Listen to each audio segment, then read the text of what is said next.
Good movie, not a good time for everyone else.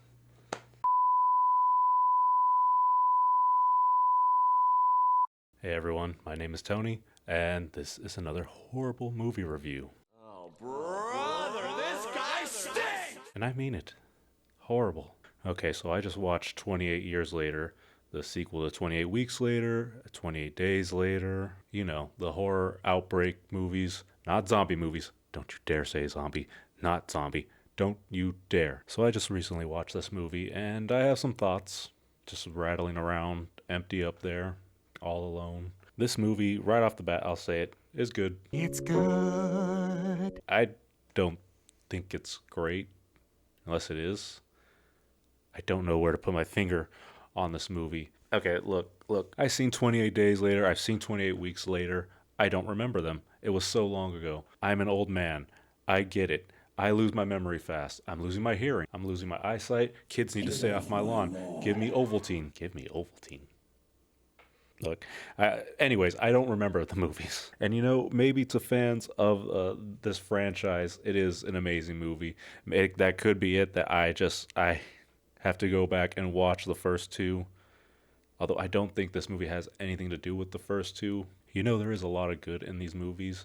Nowadays, they are pushing a lot more for practical effects, thank God. So a lot of the horror elements in this movie are practical effects. In fact, I think the only CGI effects are usually animal shots of maybe a herd of animals stampeding through. They do a lot with a little in this movie. You know, this isn't an over effects heavy movie. I don't even think this is an over action heavy movie. There's not a lot of action scenes, I don't think. I mean, when you look at this movie compared to the previous two, where it's just cities being overrun by infected rage monsters, this is very, very much toned down, in my opinion. But the story here of characters living in the infection quarantine 28 years on is very good. It's definitely made all the better by the actors portraying these characters. Jodie Comer, a name I recognize, although I don't recognize her in anything. Yeah, she's just fantastic. She is phenomenal. She plays the wife of Aaron Taylor Johnson, and there's something going on with her. You can't really tell what, but you find out that there's something going on. It's not right. And man, she did just such a great job. Yeah, Aaron Taylor Johnson's just great. He is always just fun to watch on screen. I don't know what it is about him. He just has that certain thing where you just kind of have to just watch him. Even if he's not always being the greatest of guys, it's really fun to watch him. So yeah, Aaron Taylor Johnson and Jodie Comer, they have a kid also, this kid named Spike, played by Alfie Williams. This kid can freaking act. That kid may have been the most believable actor in this entire movie. I thought he was pretty good. I mean, hopefully he's not psychologically scarred for the rest of his life after seeing some of the stuff that he had to witness, especially with all those practical effects, but it's the price you pay for art. If you're going artsy, then you're going all the way. Yeah, he's really good. There's also some other surprise actors in this movie that are very good. But again, they're a surprise, so we'll save that for spoilers, starting now, I guess. I do spoilers now. The beginning of this movie opens, like, at the very beginning of the infection, and it just shows a random family and a bunch of kids ranging from, I don't know, maybe 2 years old to 10 years old, all just hiding out in a little room watching Teletubbies, all while they hear their parents kind of fighting with the zombies out there. My God, don't say zombies. The infected out there. Well, the infected break through, and you don't see it, but you just hear all the kids crying, and yeah, it just opens up with a bunch of kids, maybe just slightly off camera, being torn apart by rage monsters. Yeah, that didn't feel good. that was pretty sad. So right away, you already know that this movie's gonna be good movie, not a good time for everyone else. So this movie, Aaron Taylor Johnson's character and Jodie Comer's character, along with their kid, they live in a village on an island that has just one narrow strip of land, like a certain point of the day, where the tide gets low so you can walk across it. I'm pretty sure you've seen it before. I don't know the name of it, but it's just an island that the ocean creates a little pathway for to the mainland for certain hours of the day. On this island in the village, it kind of seems like a little bit of an Amish type community. Not that they are Amish, it just feels like this village has a very DIY makeshift feel to it, especially when you find out that in other parts of the world there are still cell phones, people still have jobs and go to school. Yeah, so certain parts of the world are thriving, and other spots just kind of really lock themselves away. They just feel like they're safer if they just keep out of everyone else's way. And in between these two spots, there's just areas of infected quarantine locations that you just navigate through if you have to travel outside of your own zones. So Aaron Taylor Johnson takes his son Spike out into the quarantine zone for his first kind of like rite of passage. You're going to kill your first infected. At first, everything's going well. They're taking out some of the heavier, slower, rage infected beings, guys that kind of just sit around, crawl on the floor, and eat worms like myself. But then they come across an alpha and a pack of faster moving rage infected, and the alphas apparently are very, very tough to kill. So these faster infected chase them into a bandit house up in an attic where they kind of have to stay overnight. While they're up in the attic overnight, Spike the son happens to see a fire off in the distance, and he starts asking Aaron Taylor Johnson, "Hey, what is that? Like, is that someone? Is that other people?" Aaron Taylor Johnson doesn't want to give him an answer. He's keeping it very vague and just like, "Just stop. I don't know what that is." We find out later that that fire is kind of like a kiln that a doctor has that he constantly keeps lit. He's burning bodies. It's actually what kind of sets up the entire story because the two end up being able to escape the zombies and the alpha, make it back to their island village. But then from there, Spike has to take his mother back to that doctor to see what's wrong with her. There's definitely something wrong with her. Her mind is not in a good spot. Like she's just either having hallucinations or just bad headaches. They don't know what's wrong with her. The kid doesn't know what's wrong with her. He keeps asking Aaron Taylor Johnson, like, what the heck, like, what do we do? How do we take care of her? How do we make her better? But Aaron Taylor Johnson, he doesn't seem to, like, want to take care of her. Like, maybe he'll just check on her and give her water, like, be loving to her, but he doesn't really seem to, like, want to find an answer. Spike the son just feels like he's constantly being lied to and having information kept from him. So he wants to take care of his mom. Aaron Taylor Johnson doesn't really seem to want to, but I think it's because he knows that she has cancer. But yeah, this movie is just about Spike and his mom trying to navigate to find a doctor. Along the way, they team up with a soldier whose entire crew got killed by a alpha.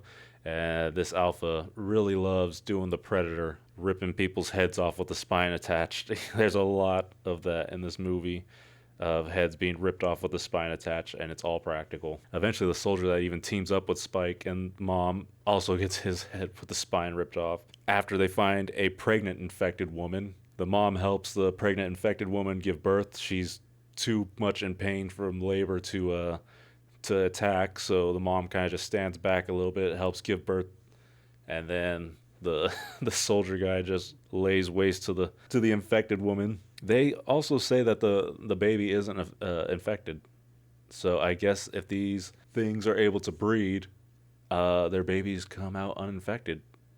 And it's a throwaway line, but when they finally see the doctor says the placenta, I guess, protects the baby from the infection, I guess. But yes, they do end up meeting the doctor. The doctor happens to be surprised. Rafe Fiennes. that was a bit of a surprise. He's just been living out in the infected quarantine for a very long time, just kind of unbothered. I mean, the infected, maybe they try to come after him, but he's really smart when it comes to medicines. He knows that morphine stops the infected monsters right in their trap, so he has a bunch of morphine blow darts on him that he shoots, and it just stops them like immediately. He's completely covered in iodine, so he's completely orange, because he says that if the infection like gets to him, the infection really, really hates iodine, so it almost just like nullifies it. So he's covered in iodine, so he's able to live off the land pretty decently on his own. And the fire that he has going off all the time is a kiln. He finds infected, just people that randomly die that aren't even infected. Just anyone he finds, he takes their bodies and he burns them in this kiln. Then he takes their bones and he's just making this giant bone temple out in the middle of nowhere, out in this infected quarantine zone. And looks sinister and creepy, but he's actually doing it more just to honor them, just to honor everyone that's fallen because of this. And you know, Ray Fiennes, he's super nice and helpful. He helps Spike and his mom and the baby like right away. Looks at the mom, kind of diagnoses her just like with what he can, just his hands. He has no medical tools or equipment, but he's just kind of looking her over, doing finger tests, maybe just like examining her body. And he's like, okay, I'm sorry to tell you this, but I think you have cancer. I'm almost positive. And he tells Spike, I'm sorry, but she's not going to live very long. He tells the mom already knows. She's like, yeah, I kind of knew. I've never told anyone. I just kind of wanted to keep them safe. I didn't want to tell my son that I'm dying of a horrible disease that'll just kill me right away, and he's just gonna have to grow up without a mom. And it's rough. It's super rough. I feel so bad for Spike. He's just sitting there, just like, what can I do? How about like what kind of old medicine can I get that will help her? Like from the old days. What kind of medicine is out there? I will go get it. Whatever it takes, I'll get this. And Ray finds like there's never been a cure. Like even before all this happened, there's nothing we can do. It's just unfortunately how it is. And this basically just culminates with the mom and Spike embracing. The mom kind of nodding off to Ray Fiennes. It's like, okay, they kind of know, like, okay, I know what to do. Yeah, Ray Fiennes hits the boy with a blow dart, and it doesn't knock him out or anything like that. It just kind of incapacitates him. He's still awake and stuff. He can kind of move his hands, but he's just sitting there. And the mom and Ray Fiennes tell him, like, look, where everything's gonna be okay. You just stay here with the baby, and everything's gonna be okay. Don't worry. I love you so much. And the mom walks off of Ray Fiennes, and yeah, he euthanizes her. The mom just kind of knew, like, yeah, it's just time. Let's make it peaceful. I mean, as horrible as it is to say, it is the best of all outcomes. Just peacefully euthanized, or try to live in a world with rage-filled monsters that are just going to tear you apart, possibly tear apart your family and everyone you love. So she was granted a very nice, peaceful death. Yeah, that's pretty much it. It's a movie where no one is safe. No one is safe in this movie. And for all that emotion and stuff, I still find myself just saying, like, it was good but not great. I don't get it. It's a very oddly shot movie. I mean, every time a zombie is shot, it freeze frames and does the Matrix camera rotation, like a half turn around the body.